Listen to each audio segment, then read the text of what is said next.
what's up? I look like absolute dog doo-doo, so we're just gonna be going with this video. But I wanted to get some content out for you guys because I'm very aware that no content has been coming out.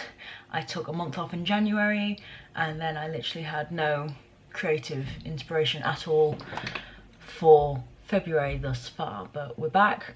I've got a list of videos. Hopefully I get them done.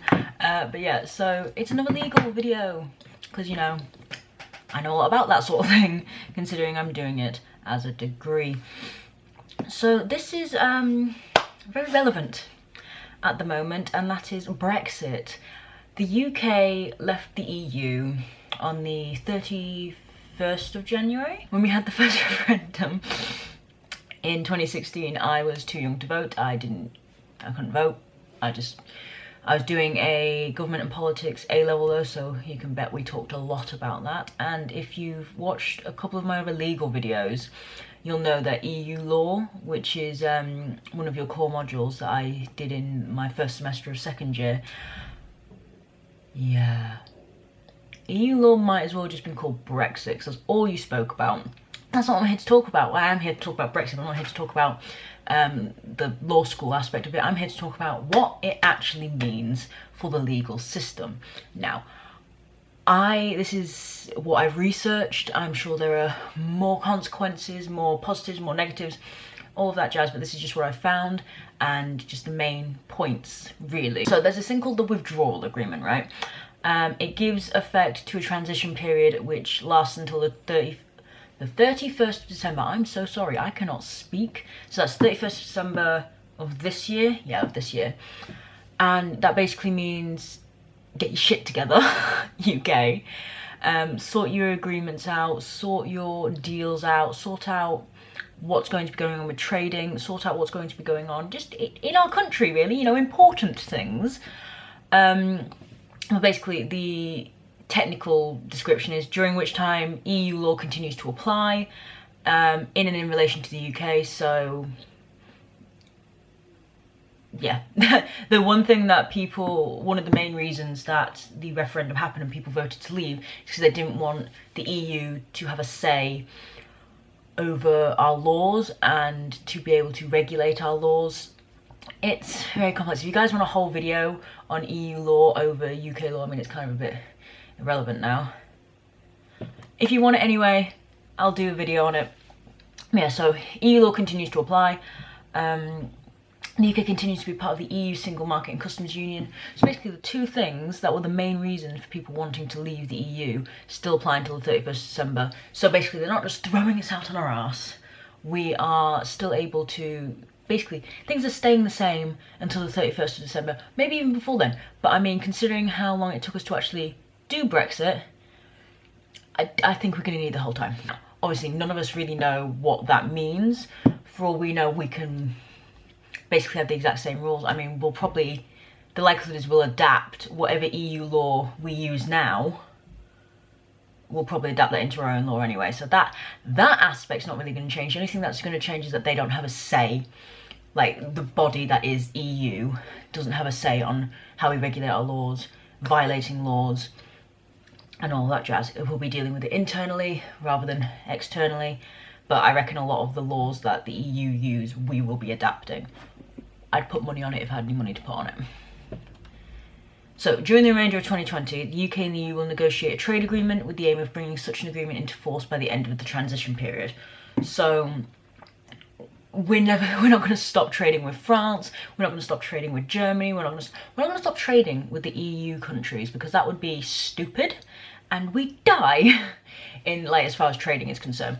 That's a lot of countries to not trade with. So the period between now and, well, the 31st of January to the 31st of December, that period is to, sort out our trading agreements, which is a huge thing.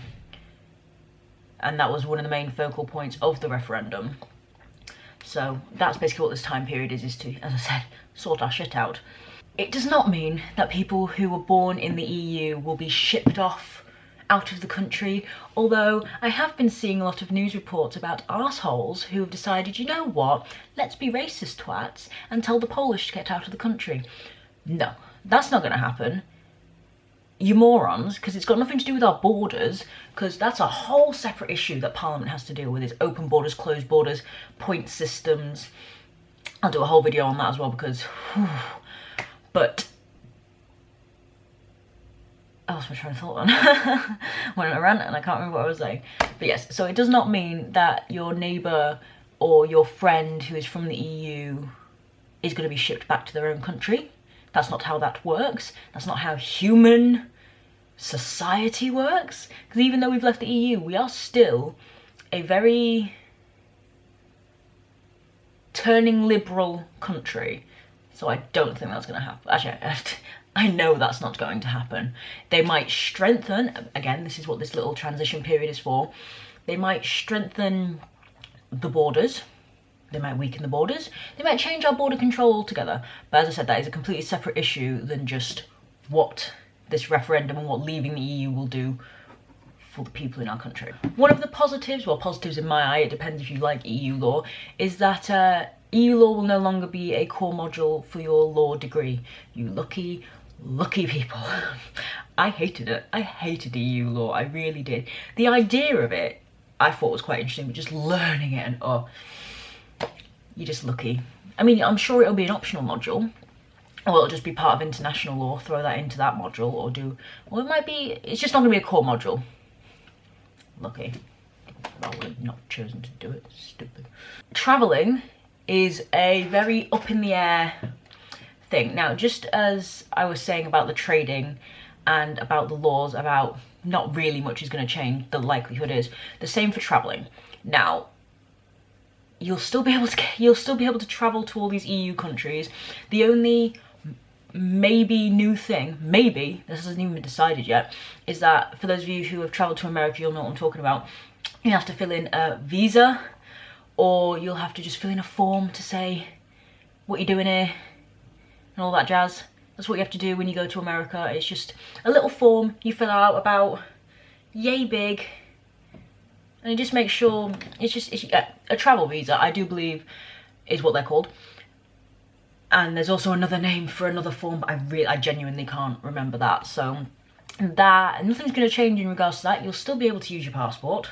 Your passports are still going to be valid, because guess what? You're still a UK resident. You're still a UK citizen. For those who are EU citizens, I'm guessing your passports still work. I don't know enough about your country's laws to work that out. But yeah, your travel's going to be fine. You just might have to have the little inconvenience of filling out a form. And if that's your only trouble in life, I think you're doing fine. So basically, to sum up this whole thing, that is Brexit and the UK in the EU, we have this transition period where I sincerely hope our politicians will be working tooth and nail to get us decent agreements. Depending on who you are, depends on what you class as a decent agreement. We'll figure out who we're going to be trading with, so we'll sort our trading laws out, we'll sort trading agreements out. I'm sure we'll be working alongside a lot of countries to get decent deals for everyone. We will still be using EU law until the 31st of December, and when that ends, I am very sure that we will be keeping a lot of the EU law in our own laws, but we will have to draft our own legislations to accommodate for that. Again, more politician work.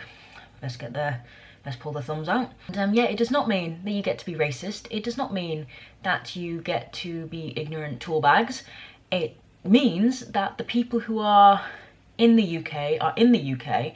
They can go back to their country. That is fine. That is their choice. And if they don't want to, leave them the frick alone, okay? Just because we've left doesn't mean that everyone who's not English that belongs to the EU is now your enemy. Get over yourself. That's been me. I hope you have enjoyed this video. If you have, don't forget to hit the thumbs up down below. It would be greatly appreciated. Hit the big red subscribe button. I do legal videos. I do university videos. I do cosplay videos. Just come join me. I'm an absolute laugh. My internet family is amazing. Come and join us. Hit the bell so you can be notified when I do upload. I do try to upload every Monday, Friday, I think. Look, it's been so long, I can't really remember. But yeah, I'll see you guys in the video. Bye bye.